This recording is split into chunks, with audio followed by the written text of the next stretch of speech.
ನಂದನ್ ನೀಲೇಕಣಿ ನೇತೃತ್ವದಲ್ಲಿ task force. S ವೀಕ್ಷಕರೇ, ದೇಶದ ಕೋಟ್ಯಾಂತರ ವಿದ್ಯಾರ್ಥಿಗಳ ಉಜ್ವಲ ಭವಿಷ್ಯಕ್ಕೆ ಕಂಟಕವಾಗಿದ್ದ ಪೇಪರ್ ಲೀಕ್ ಮಾಫಿಯಾಕ್ಕೆ ಇತಿಹಾಸದಲ್ಲೇ ಮೊದಲ ಬಾರಿಗೆ ಅತ್ಯಂತ ಬಲಿಷ್ಠ ತಂತ್ರಜ್ಞಾನದ ಮೂಲಕ ಕಡಿವಾಣ ಹಾಕಲು ಪ್ರಧಾನಿ ನರೇಂದ್ರ ಮೋದಿ ಅವರು ಮಹತ್ವದ ನಿರ್ಧಾರವೊಂದನ್ನು ಕೈಗೊಂಡಿದ್ದಾರೆ.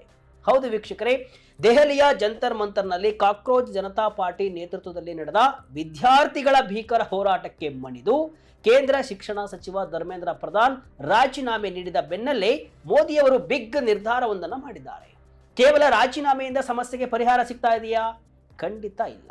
ಭವಿಷ್ಯದ ಪರೀಕ್ಷೆಗಳು ಎಷ್ಟೇ ಆದರೂ ಲೀಕ್ ಪ್ರೂಫ್ ಆಗಿರಬೇಕು, 100% ಪಾರದರ್ಶಕವಾಗಿರಬೇಕು. ಇದನ್ನೇ ಮನಸ್ಸಿನಲ್ಲಿ ಇಟ್ಟುಕೊಂಡು ಮೋದಿಯವರು ಬಿಗ್ ಅನೌನ್ಸ್ಮೆಂಟ್ ಅನ್ನು ಮಾಡಿದ್ದಾರೆ. ಭಾರತದ ಪರೀಕ್ಷಾ ವ್ಯವಸ್ಥೆಯನ್ನ ಸಂಪೂರ್ಣವಾಗಿ ವಿಶ್ವಾಸಾರ್ಹ, ಪಾರದರ್ಶಕ ಮತ್ತು ತಾಂತ್ರಿಕವಾಗಿ ಅತ್ಯುನ್ನತ ಮಟ್ಟಕ್ಕೆ ಕೊಂಡೊಯ್ಯಲು ವಿಶ್ವವಿಖ್ಯಾತ ತಂತ್ರಜ್ಞಾನದ ಪಿತಾಮಹ ನಂದನ್ ನೀಲೇಕಣಿ ಅವರ ನೇತೃತ್ವದಲ್ಲಿ ರಚಿಸಲಾಗಿದೆ. ಇನ್ಮುಂದೆ ಈ ಸಮಿತಿಯ ವರದಿಯ ಆಧಾರದ ಮೇಲೆಯೇ ದೇಶದ ಮುಂಬರುವ ಎಲ್ಲಾ ಸ್ಪರ್ಧಾತ್ಮಕ ಪರೀಕ್ಷೆಗಳು ಅತ್ಯಂತ ಪಾರದರ್ಶಕವಾಗಿ ನಡೆಯಲಿವೆ. ಹಾಗಾದ್ರೆ ಈ ಟಾಸ್ಕ್ ಫೋರ್ಸ್ ನಲ್ಲಿ ಯಾರೆಲ್ಲ ಇದ್ದಾರೆ? ಪೇಪರ್ ಲೀಕ್ ತಡೆಯಲು ಇವರು ಮಾಡಲಿರುವಂತಹ ಮಾಸ್ಟರ್ ಪ್ಲಾನ್ ಆದರೂ ಏನು? ಇದರಲ್ಲಿರುವಂತಹ ಇಸ್ರೋ, ಐಐಟಿ ಹಾಗೂ ಇಂಟೆಲಿಜೆನ್ಸ್ ಬ್ಯೂರೋದ ಆ ಮಹಾಬುದ್ಧಿಜೀವಿಗಳ ಜಂಟಿ ಜವಾಬ್ದಾರಿ ಆದರೂ ಏನು? ಬನ್ನಿ, ಈ ವಿಡಿಯೋದಲ್ಲಿ ಪ್ರತಿಯೊಂದು ವಿವರವನ್ನ ಇಂಚಿಂಚಾಗಿ ನೋಡ್ತಾ ಹೋಗೋಣ. ನಾನು ಶಿವಮೂರ್ತಿ ಸರ್ಬಾ. ನಂದನ್ ನೀಲೇಕಣಿ ಆಯ್ಕೆ ಮಾಡಿದ್ಯಾಕೆ ಮೋದಿ? ವೀಕ್ಷಕರೇ, ಈ ಮಹತ್ವದ ಟಾಸ್ಕ್ ಫೋರ್ಸ್ಗೆ ನಂದನ್ ನೀಲೇಕಣಿ ಅವರನ್ನೇ ಪ್ರಧಾನಿ ಯಾಕೆ ಆಯ್ಕೆ ಮಾಡಿದ್ರು ಗೊತ್ತಾ? ವೀಕ್ಷಕರೇ, ಇನ್ಫೋಸಿಸ್ ಸಹ ಸಂಸ್ಥಾಪಕರಾದ ನಂದನ್ ನೀಲೇಕಣಿ ಜಗತ್ತಿನ ಅತ್ಯಂತ ಪ್ರಸಿದ್ಧ ತಂತ್ರಜ್ಞಾನ ತಜ್ಞರಾಗಿದ್ದಾರೆ. ಭಾರತದಲ್ಲಿ ಆಧಾರ್ ಯೋಜನೆಯನ್ನ ಯಶಸ್ವಿಯಾಗಿ ರೂಪಿಸಿ ಪ್ರತಿಯೊಬ್ಬ ನಾಗರಿಕನಿಗೂ ಡಿಜಿಟಲ್ ಗುರುತು ನೀಡಿದ ಕೀರ್ತಿ ಇವರಿಗೆ ಸಲ್ಲುತ್ತೆ. ಜೊತೆಗೆ ಈ ಗವರ್ಮೆಂಟ್ ಫೌಂಡೇಶನ್ ಮತ್ತು ಎಕ್ಸ್ಟೆಪ್ ಫೌಂಡೇಶನ್ ಮೂಲಕ ಲಕ್ಷಾಂತರ ಬಡ ಮಕ್ಕಳಿಗೆ ಡಿಜಿಟಲ್ ಶಿಕ್ಷಣ ಒದಗಿಸಲು ಇವರು ಶ್ರಮಿಸಿದ್ದಾರೆ. ಐಐಟಿ ಬಾಂಬೆಯಿಂದ ಪದವಿಯನ್ನ ಮುಗಿಸಿ ಪದ್ಮಭೂಷಣ ಪ್ರಶಸ್ತಿ ಪುರಸ್ಕೃತರಾಗಿರುವಂತಹ ನಂದನ್ ನೀಲೇಕಣಿ ಅವರು ಇನ್ಮುಂದೆ ಇಡೀ ದೇಶದ ಪರೀಕ್ಷಾ ವ್ಯವಸ್ಥೆಗೆ ಆಧಾರ್ ಮತ್ತು UPI ಮಾದರಿಯ ಅತ್ಯಂತ ಭದ್ರವಾದ ಎಂಡ್ ಟು ಎಂಡ್ ಎನ್ಕ್ರಿಪ್ಟ್ ಆದಂತಹ ತಂತ್ರಜ್ಞಾನದ ವೇದಿಕೆಯನ್ನ ಸಿದ್ಧಪಡಿಸಲಿದ್ದಾರೆ. ಪರೀಕ್ಷಾ ವ್ಯವಸ್ಥೆಯಲ್ಲಿ ನೀಲೇಕಣಿ ಅವರ ಪಾತ್ರವೇನು ಅನ್ನೋದನ್ನ ನೋಡಿದ್ರೆ, ಈ ಹೊಸ ಪ್ಲಾಟ್ಫಾರ್ಮ್ ಅನ್ನ ಹ್ಯಾಕ್ ಮಾಡುವುದು ಅಥವಾ ಮಾಹಿತಿಯನ್ನ ಕದಿಯುವುದು ಜಗತ್ತಿನ ಯಾವುದೇ ಹ್ಯಾಕರ್ಸ್ಗೂ ಕೂಡ ಸಾಧ್ಯವೇ ಇರಲ್ಲ. ಜೊತೆಗೆ AI ಆಧಾರಿತ ಬಯೋಮೆಟ್ರಿಕ್ ಪರಿಶೀಲನೆಯ ಮೂಲಕ ನಕಲಿ ಅಭ್ಯರ್ಥಿಗಳನ್ನ ಪತ್ತೆ ಹಚ್ಚುವ ಜವಾಬ್ದಾರಿಯನ್ನು ಕೂಡ ಇವರು ವಹಿಸಿಕೊಂಡಿದ್ದಾರೆ. ಇವರ ನೇತೃತ್ವದಲ್ಲಿ ಆ 5 ತಜ್ಞರ ತಂಡ ಇರುತ್ತೆ. ಅವರೇನ್ ಕೆಲಸ ಮಾಡ್ತಾರೆ ಮುಂದೆ ಹೇಳ್ತೀನಿ. ಟಾಸ್ಕ್ ಫೋರ್ಸ್ ನಲ್ಲಿ ಯಾರೆಲ್ಲ ಇದ್ದಾರೆ? ವೀಕ್ಷಕರೇ, ಈ ದೊಡ್ಡ ಶಕ್ತಿಯೇ ಇಲ್ಲಿದೆ. ಸರ್ಕಾರ ಅತ್ಯಂತ ಎಚ್ಚರಿಕೆ ಮತ್ತು ಸುದೀರ್ಘ ಆಲೋಚನೆ ಮಾಡಿ 4 ಪ್ರಮುಖ ಕ್ಷೇತ್ರಗಳ ದಿಗ್ಗಜರನ್ನ ಈ ತಂಡಕ್ಕೆ ಆಯ್ಕೆ ಮಾಡಿದೆ. ಪ್ರತಿಯೊಬ್ಬರ ಪಾತ್ರವನ್ನು ಕೂಡ ಇಲ್ಲಿ ವಿವರವಾಗಿ ನೋಡ್ತಾ ಹೋಗೋಣ. ವಿ ಕಾಮಕೋಟಿ, IIT ಮದ್ರಾಸ್ ನಿರ್ದೇಶಕರು. ವೀಕ್ಷಕರೇ, ಈ ಕಾರ್ಯಪಡೆಯ 2ನೇ ಪ್ರಮುಖ ಸದಸ್ಯರು ಅಂದ್ರೆ IIT ಮದ್ರಾಸ್ ನಿರ್ದೇಶಕರಾದ ವಿ ಕಾಮಕೋಟಿ. ಇವರು ಕಂಪ್ಯೂಟರ್ ಆಧಾರಿತ ಪರೀಕ್ಷೆಗಳ ಸಾಫ್ಟ್ವೇರ್ ಮತ್ತು ಸರ್ವರ್ ಇನ್ಫ್ರಾಸ್ಟ್ರಕ್ಚರ್ ಅನ್ನ ಜಾಗತಿಕ ಹ್ಯಾಕರ್ಗಳ ಸೈಬರ್ ದಾಳಿಯಿಂದ ರಕ್ಷಣೆ ಮಾಡಲು ಹೊಸ ರಕ್ಷಣಾ ಕವಚ ಸಿದ್ಧಪಡಿಸಲಿದ್ದಾರೆ.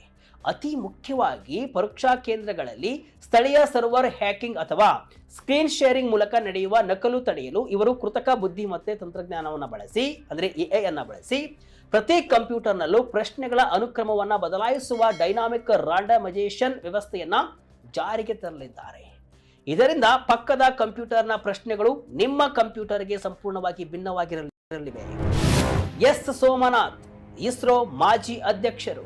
ರಾಕೆಟ್ ಉಡಾವಣೆಯಲ್ಲಿ ಒಂದು ಸಣ್ಣ ಮೈಕ್ರೋ ಸೆಕೆಂಡ್ ತಪ್ಪಾದ್ರೂ ಕೂಡ ಮಿಷನ್ ಫೇಲ್ ಆಗುತ್ತೆ.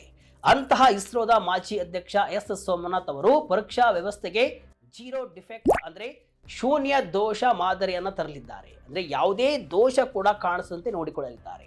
ಇವರ ಪ್ಲಾನ್ ಏನಪ್ಪಾ ಅಂದ್ರೆ ಸ್ಪೇಸ್ ಮಿಷನ್ಗಳಲ್ಲಿ ಬಳಸುವಂತಹ ಮಾದರಿಯಲ್ಲಿ ಪ್ರಶ್ನೆ ಪತ್ರಿಕೆ ತಯಾರಿಕೆಯಿಂದ ಹಿಡಿದು ಫಲಿತಾಂಶ ಪ್ರಕಟಣೆಯಾಗುವವರೆಗೂ ಪ್ರತಿ ಹಂತದಲ್ಲೂ ಮಲ್ಟಿ ಲೇಯರ್ ಚೆಕ್ಸ್ ವ್ಯವಸ್ಥೆಯನ್ನ ಮಾಡುವುದು. ಇದರಿಂದ ಮಾನವ ಸಹಜ ತಪ್ಪುಗಳು ಅಥವಾ ತಾಂತ್ರಿಕ ದೋಷಗಳು ಕೂಡ ಸಂಪೂರ್ಣವಾಗಿ ನಿವಾರಣೆ ಆಗಲಿವೆ. ತಪಾನ್ ದೇಕಾ, ಇಂಟೆಲಿಜೆನ್ಸ್ ಬ್ಯೂರೋ ಮಾಜಿ ನಿರ್ದೇಶಕರು. ಪೇಪರ್ ಲೀಕ್ ಮಾಡುವ ದಂಧೆಕೋರರು, ಎಕ್ಸಾಮ್ ಮಾಫಿಯಾಗಳು ಮತ್ತು ಪೇಪರ್ ಲೀಕ್ ಗ್ಯಾಂಗ್ಗಳನ್ನು ಹೊಸಕಿ ಹಾಕಲು ಐಬಿ ಮಾಜಿ ನಿರ್ದೇಶಕರಾದ ತಪಾನ್ ದೇಕಾ ಕೆಲಸವನ್ನ ಮಾಡಲಿದ್ದಾರೆ. ಇವರ ಪ್ಲಾನ್ ಏನಪ್ಪಾ ಅಂದ್ರೆ ರಿಯಲ್ ಟೈಮ್ ಸೈಬರ್ ಮಾನಿಟರಿಂಗ್ ಮತ್ತು ಗೂಢಚರ್ಯೆ ನೆಟ್ವರ್ಕ್ ಸ್ಥಾಪಿಸುವುದು. ಪೇಪರ್ ಲೀಕ್ ಆಗುವ ಮುನ್ಸೂಚನೆ ಸಿಕ್ಕ ತಕ್ಷಣವೇ ಆಕ್ಷನ್ ತೆಗೆದುಕೊಳ್ಳುವುದು ಮತ್ತು ಪರೀಕ್ಷಾ ಕೇಂದ್ರಗಳ ಕಟ್ಟುನಿಟ್ಟಿನ ಸೆಕ್ಯೂರಿಟಿ ಆಡಿಟ್ ಅನ್ನು ನಡೆಸುವುದು ಇವರ ಜವಾಬ್ದಾರಿಯಾಗಿರುತ್ತೆ. ಅಮೃತ್ ಲಾಲ್ ಮೀನಾ ಲಾಜಿಸ್ಟಿಕ್ಸ್ ತಜ್ಞರು. ಪ್ರಶ್ನೆ ಪತ್ರಿಕೆ ಪ್ರಿಂಟ್ ಆದ ಮೇಲಿಂದ ಪರೀಕ್ಷಾ ಕೇಂದ್ರಕ್ಕೆ ತಲುಪುವವರೆಗೂ ರಸ್ತೆಯ ಮಧ್ಯದಲ್ಲೇ ಪೇಪರ್ ಲೀಕ್ ಆಗುವ ಘಟನೆಗಳನ್ನು ನಾವು ನೋಡಿದ್ದೇವೆ. ಇದಕ್ಕೆ ಲಾಜಿಸ್ಟಿಕ್ಸ್ ತಜ್ಞ ಅಮೃತ್ ಲಾಲ್ ಮೀನಾ ಪರಿಹಾರವನ್ನು ಕೊಂಡಿದ್ದಾರೆ. ಇವರ ಪ್ಲಾನ್ ಏನಪ್ಪಾ ಅಂದ್ರೆ GPS ಟ್ರ್ಯಾಕಿಂಗ್ ಇರುವಂತಹ ಮತ್ತು ಡಿಜಿಟಲ್ ಲಾಕ್ ಹೊಂದಿರುವಂತಹ ಬಾಕ್ಸ್ಗಳನ್ನು ಬಳಸುವುದು. ಈ ಲಾಕ್ಗಳು ಪರೀಕ್ಷೆಯ ನಿಗದಿತ ಸಮಯದಲ್ಲಿ ನಿಗದಿತ ಜಾಗಕ್ಕೆ ತಲುಪಿದಾಗ ಮಾತ್ರ ಓಪನ್ ಆಗುತ್ತೆ. ಅಷ್ಟರೊಳಗೆ ಯಾವುದೇ ಕಾರಣಕ್ಕೂ ಇದು ಓಪನ್ ಆಗಲ್ಲ. ಇದರಿಂದ ಟ್ರಂಕ್ಗಳಿಂದ ಪೇಪರ್ ಕದಿಯುವುದು ಅಥವಾ ಫೋಟೋ ಹೊಡೆಯುವುದು ಸಂಪೂರ್ಣ ಬಂದ್ ಆಗುತ್ತೆ. ಅನಿತಾ ಕರ್ವಾಲ್. ಅಂತಿಮವಾಗಿ ವಿದ್ಯಾರ್ಥಿಗಳ ಶೈಕ್ಷಣಿಕ ಹಿತರಕ್ಷಣೆಗಾಗಿ CBSE ಮಾಜಿ ಅಧ್ಯಕ್ಷೆ ಅನಿತಾ ಕರ್ವಾಲ್ ಕಾರ್ಯವನ್ನ ನಿರ್ವಹಿಸಲಿದ್ದಾರೆ. ಇವರ ಪ್ಲಾನ್ ಏನಪ್ಪಾ ಅಂದ್ರೆ ಗ್ರೇಸ್ ಮಾರ್ಕ್ಸ್ ನೀತಿಯಲ್ಲಿ ಸ್ಪಷ್ಟತೆ, ಆನ್ಸರ್ ಕೀ ಆಕ್ಷೇಪಣೆಗಳ ಸರಿಪಡಿಸುವಿಕೆ ಮತ್ತು ಪರೀಕ್ಷಾ ಕೇಂದ್ರಗಳಿಗೆ ಏಕರೂಪದ ಕಟ್ಟುನಿಟ್ಟಿನ SOP ರಚನೆ ಮಾಡುವುದು. ಇದರಿಂದ ವಿದ್ಯಾರ್ಥಿಗಳ ಕುಂದುಕೊರತೆಗಳಿಗೆ ತಕ್ಷಣ ಮತ್ತು ನ್ಯಾಯಯುತ ಪರಿಹಾರ ಸಿಗಲಿದೆ. ಪ್ರಧಾನಿ ನರೇಂದ್ರ ಮೋದಿ ಹೇಳಿದ್ದೇನು? ದೊಡ್ಡ ಮಟ್ಟದಲ್ಲಿ ಹೋರಾಟ. ಧರ್ಮೇಂದ್ರ ಪ್ರಧಾನ್ ರಾಜೀನಾಮೆ ಬೆನ್ನಲ್ಲೇ ಮೋದಿ ಈ ಟಾಸ್ಕ್ ಫೋರ್ಸ್ ಅನ್ನು ರೆಡಿ ಮಾಡಿದ್ದಾರೆ. ವಿಡಿಯೋ ಮೂಲಕ ದೊಡ್ಡ ಸಂದೇಶವನ್ನ ರವಾನಿಸಿದ್ದಾರೆ. ವಿದ್ಯಾರ್ಥಿಗಳ ಭವಿಷ್ಯದ ಜೊತೆ ಯಾರೆಲ್ಲ ಆಟವಾಡಿದ್ದಾರೋ ಅವರು ಇಂದು ಜೈಲಿನಲ್ಲಿ ಕೊಳಿತಾ ಇದ್ದಾರೆ. ನಾವು ಇಂತಹ ಪ್ರಕರಣಗಳಿಗಾಗಿ ಫಾಸ್ಟ್ ಟ್ರ್ಯಾಕ್ ಕೋರ್ಟ್ಗಳನ್ನು ಸ್ಥಾಪಿಸಿದ್ದೇವೆ. ಸಂಸತ್ತಿನಲ್ಲಿ ಕಠಿಣ ಕಾನೂನು ನಿಬಂಧನೆಗಳಿರುವಂತಹ ಹೊಸ ಮಸೂದೆಯನ್ನ ಮಂಡಿಸಲಿದ್ದೇವೆ ಅಂತ ಹೇಳಿದ್ದಾರೆ. ಮುಂದುವರೆದು ಮಾತನಾಡಿದಂತಹ ಮೋದಿಯವರು, ಆದರೆ ನಾವು ಭವಿಷ್ಯದ ಬಗ್ಗೆ ಯೋಚಿಸಬೇಕಲ್ವೇ? ನಮ್ಮ ಪರೀಕ್ಷಾ ವ್ಯವಸ್ಥೆಯು ಅತ್ಯಂತ ನಂಬಿಕಸ್ಥವಾಗಿರಬೇಕು, ಸಂಪೂರ್ಣ ಪಾರದರ್ಶಕವಾಗಿರಬೇಕು, ಆಧುನಿಕ ತಂತ್ರಜ್ಞಾನದ ಗರಿಷ್ಠ ಬಳಕೆ ಇಲ್ಲಾಗಬೇಕು. ಈ ನಿಟ್ಟಿನಲ್ಲಿ ವಿಶ್ವ ಪ್ರಸಿದ್ಧ ತಂತ್ರಜ್ಞಾನ ತಜ್ಞ ನಂದನ್ ನೀಲೇಕಣಿ ಅವರ ನೇತೃತ್ವದಲ್ಲಿ ಉನ್ನತಾಧಿಕಾರಿಗಳ ಸಮಿತಿಯನ್ನ ರಚನೆ ಮಾಡಲಾಗಿದೆ. ಈ ಸಮಿತಿ ನೀಡುವ ವರದಿಯ ಆಧಾರದ ಮೇಲೆ ಮುಂದಿನ ಎಲ್ಲಾ ಪರೀಕ್ಷೆಗಳ ಪಾವಿತ್ರ್ಯತೆಯನ್ನ ಕಾಯ್ದುಕೊಳ್ಳಲಾಗುವುದು ಅಂತ ಪ್ರಧಾನಿ ಮೋದಿ ಅವರು ಭರವಸೆಯನ್ನು ಕೊಟ್ಟಿದ್ದಾರೆ. 2 ಬಾರಿ ರಾಜೀನಾಮೆ ನೀಡಲು ಮುಂದಾಗಿದ್ದ ಪ್ರಧಾನ್, 3ನೇ ಸಲ ಪರಿಸ್ಥಿತಿ ಕೈ ಮೀರಿದಾಗ ರಾಜೀನಾಮೆ ಸಲ್ಲಿಕೆ. ಎಸ್ ವೀಕ್ಷಕರೇ, ಶನಿವಾರ ಶಿಕ್ಷಣ ಸಚಿವ ಸ್ಥಾನಕ್ಕೆ ರಾಜೀನಾಮೆ ನೀಡಿದ ಧರ್ಮೇಂದ್ರ ಪ್ರಧಾನ್ ಅವರು ನೀಟ್ ಪತ್ರಿಕೆ ಸೋರಿಕೆ ಹೊಣೆಯನ್ನ ಹೊತ್ತು 2 ಬಾರಿ ರಾಜೀನಾಮೆಗೆ ಮುಂದಾಗಿದ್ದರು ಎಂಬ ಮಾಹಿತಿ ಈಗ ಹೊರಬಿದ್ದಿದೆ. ಆದರೆ ಸರ್ಕಾರ ಹಾಗೂ ಪಕ್ಷದ ವರಿಷ್ಠರು 2 ಪ್ರಸ್ತಾಪಗಳನ್ನು ಕೂಡ ತಿರಸ್ಕರಿಸಿದ್ರಂತೆ. ಜಿರಳೆ ಪಾರ್ಟಿ ಹೋರಾಟ ಆರಂಭ ಆದ ದಿನ ಪ್ರಧಾನ್ ಅವರು ಬಿಜೆಪಿ ಅಧ್ಯಕ್ಷರ ಜೊತೆ ಮಾತನಾಡಿ ರಾಜೀನಾಮೆ ಅಗತ್ಯವೆಂದು ಭಾವಿಸಿದ್ರೆ ನಾನು ಕೊಡಲು ಸಿದ್ಧ ಅಂತ ಹೇಳಿದ್ರಂತೆ. ಆಗ ಅಧ್ಯಕ್ಷ ನಿತಿನ್ ನವೀನ್ ಅವರು ಪ್ರಧಾನಿಗೆ ರಾಜೀನಾಮೆ ನೀಡದಂತೆ ಕೇಳಿಕೊಂಡ್ರು ಅಂತ ಮಧ್ಯಪ್ರದೇಶದ ಸಚಿವ ಕೈಲಾಶ ವಿಜಯವರ್ಗೀಯ ಹೇಳಿದ್ದಾರೆ. ನಂತರ ಜುಲೈ 20ರಂದು ನಡೆದ ಹಿರಿಯ ಸಚಿವರ ಉನ್ನತ ಮಟ್ಟದ ಸಭೆಯಲ್ಲೂ ಕೂಡ ಪ್ರಧಾನ್ ಅವರು ಮತ್ತೆ ರಾಜೀನಾಮೆ ನೀಡಲು ಮುಂದಾಗ್ತಾರಂತೆ. ಕೋರಿಕೆಯನ್ನ ಮತ್ತೊಮ್ಮೆ ತಿರಸ್ಕರಿಸಲಾಯಿತು ಅಂತ ಮೂಲಗಳು ತಿಳಿಸಿವೆ. ಆದರೆ ಜಿರಳೆ ಪಕ್ಷ ಜುಲೈ 20ರ ಸಂಸತ್ ಚಲೋ ರೀತಿ ಮತ್ತೊಂದು ಸಂಸತ್ ಚಲೋ ಹಮ್ಮಿಕೊಳ್ಳಲು ಪ್ಲಾನ್ ಮಾಡಿತ್ತಂತೆ. ಜುಲೈ 20ರ ರೀತಿಯೇ ಲಾಠಿ ಚಾರ್ಜ್ ಪುನಃ ನಡೆದ್ರೆ ಸರ್ಕಾರಕ್ಕೆ ಒಂದು ರೀತಿಯ ಕೆಟ್ಟ ಹೆಸರು ಬರುತ್ತೆ ಅಂತ ಪೊಲೀಸರು ಸರ್ಕಾರಕ್ಕೆ ಹೇಳಿದ್ರು. ಹೀಗಾಗಿ ಸರ್ಕಾರ ಮುಜುಗರವನ್ನ ತಪ್ಪಿಸಲು ಪ್ರಧಾನ್ ರಾಜೀನಾಮೆ ನೀಡಿದ್ರು ಅಂತ ಮೂಲಗಳು ತಿಳಿಸಿವೆ. ವೀಕ್ಷಕರೇ, ಒಟ್ಟಾರೆಯಾಗಿ ದೇಶದ ಪರೀಕ್ಷಾ ವ್ಯವಸ್ಥೆಯನ್ನ ಸುಧಾರಿಸಲು ಹಾಗೂ ಪೇಪರ್ ಲೀಕ್ ಸಮಸ್ಯೆಗೆ ಶಾಶ್ವತ ತಡೆ ಹಾಕಲು ಸರ್ಕಾರ ರಚಿಸಿರುವಂತಹ ಈ ಉನ್ನತ ಅಧಿಕಾರಿಗಳ ಕಾರ್ಯಪಡೆಯು ಅತ್ಯಂತ ಜವಾಬ್ದಾರಿಯುತ ಹೆಜ್ಜೆ ಆಗಿದೆ. ನಂದನ್ ನೀಲೇಕಣಿ ಅವರ ತಾಂತ್ರಿಕ ಪರಿಣಿತಿ ಹಾಗೂ IIT, ಇಸ್ರೋ, ಗುಪ್ತಚರ ಇಲಾಖೆ ಮತ್ತು ಶೈಕ್ಷಣಿಕ ವಲಯದ ತಜ್ಞರ ಜಂಟಿ ಪ್ರಯತ್ನದಿಂದ ಭವಿಷ್ಯದಲ್ಲಿ ಪರೀಕ್ಷೆಗಳನ್ನು ಹೆಚ್ಚು ವ್ಯವಸ್ಥಿತವಾಗಿ ನಡೆಸಲು ಯೋಜನೆ ಸಿದ್ಧವಾಗ್ತಾ ಇದೆ.